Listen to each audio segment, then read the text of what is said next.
natin sumigaw. Pag masakit. Walang problema sumigaw po. Normal po yun. Masakit po talaga kasi. Tulad po nito, baon yung kuko. Sige lang po, relax lang. Baka magalaw ko pa. Kaya dahan-dahanin naman po natin. Huwag nyo lang pong hilain po.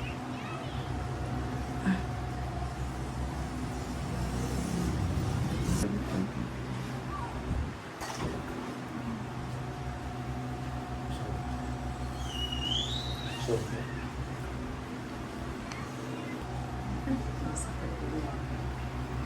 Sakit talaga to. Normal nga lang po na nagkaka-ingrown eh. Ito po kaya na namamaga. Masakit po talaga.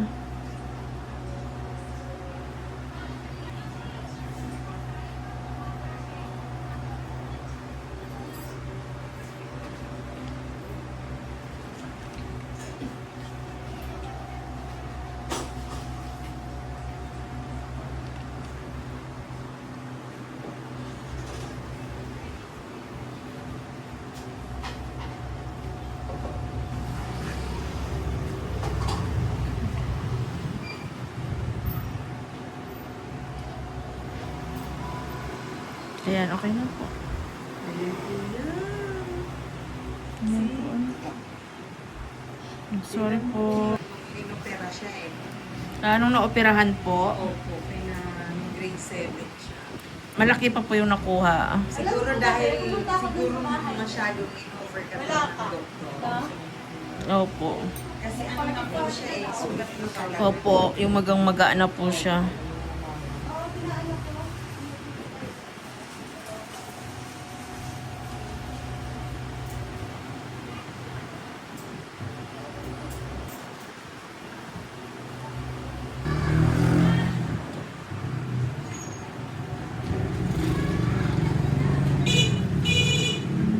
Sorry po.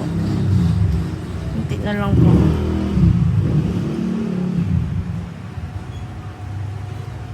Sorry sir, masakit po talaga ito.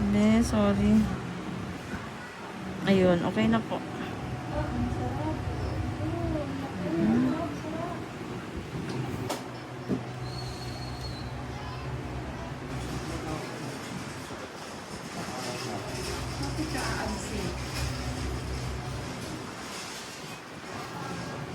Excuse me, try na naman ko. Punta ko ulit ng pain. Makita mo na na yan. I-attach ko yung picture. Na nililisan ka. Is na po eh.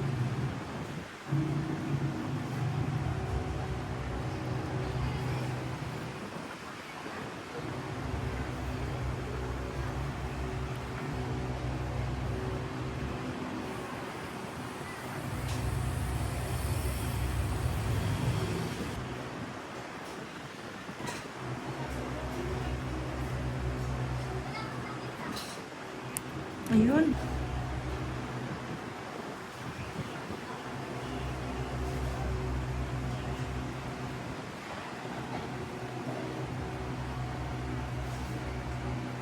Ayun.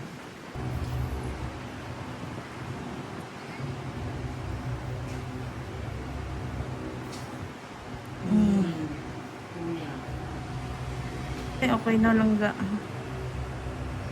Ano po yan? Kuko? Opo. Ayun po yung kuko pa ko. Ayan, okay na po.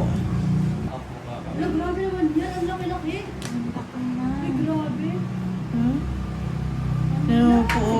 Ayan. Oo, sa isang linggo. Kalahati na lang yan. Tapos, Ay, shucks, ano yun? Bigyan mo si ma'am ng tissue para ibalot nila to. Kasi uuwi daw nila. Kita kay Papa niya. Yan, wala na. Ganti, laki. Ayun, nakatikman ko yung isa, oh. Ayan. Kala siyang ano, pakpak. Pakpak na siya, ma'am. Sana yung isa? Kalit. Lumipad. Lumipad. Ay, Hugot na eh. Nag-i-sterilize ko siya. Papakula ko ng mga ano eh. Helicter eh.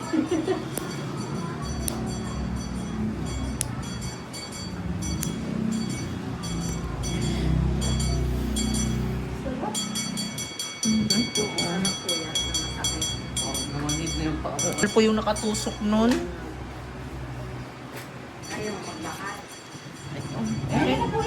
Opo, mag-aana nga po yan, ma'am eh.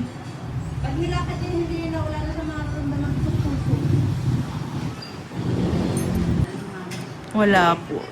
Mayroon po, ma'am, kaso hindi naman yung ganun talaga ka ano. Ito mga mali, konti lang.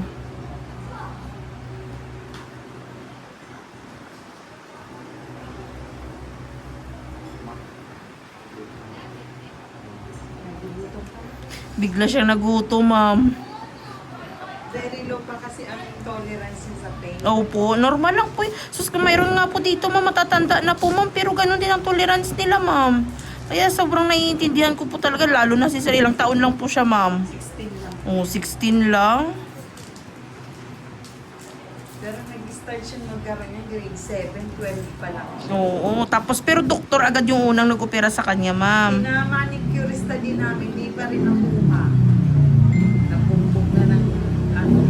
Kaya nilapit yun na po sa doktor. Tapos sabi ko, sino yung kaya yung may magandang manicurista sa amin kasi halos umuwi na yung magagaling sa probinsya eh. Saan po kayo, ma'am? Sa mundo po kami ngayon nakauwi. Mm. Yes, talang 5. Ah, okay po. At least medyo malapit-lapit lang po.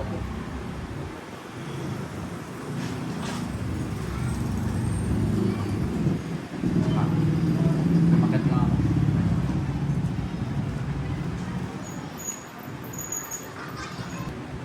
Pumunta ka dito at umaga na lang. Kahit di na kita samahan. Oo, tsaka Saturday, ito. Pag magulong kayo sana kasi hindi masyado mahirap. Pag umaga kasi pagpauwi na yun.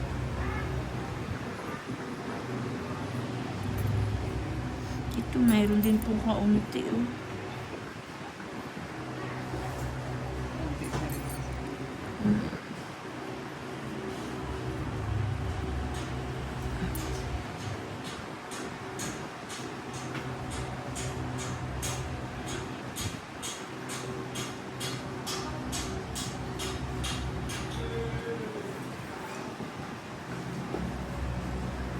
Grabe po yun.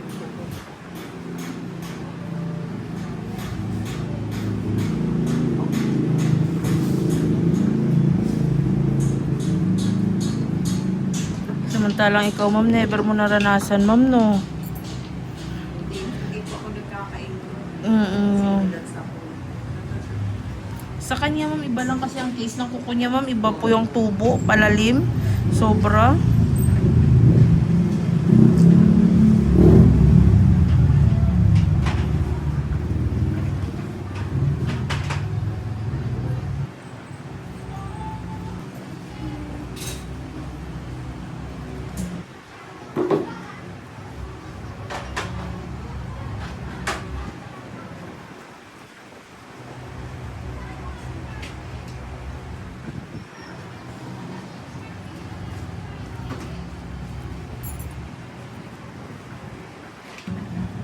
Nga pala mo, pangako na ba?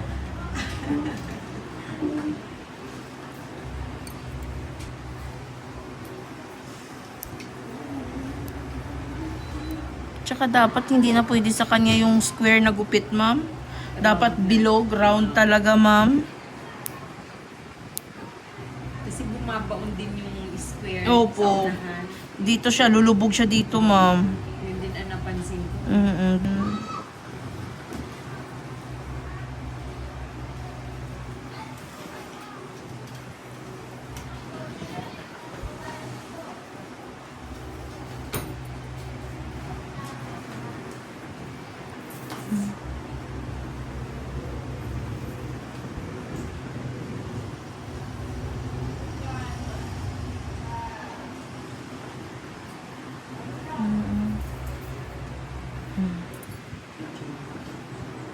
Opo, medyo malaki din siya.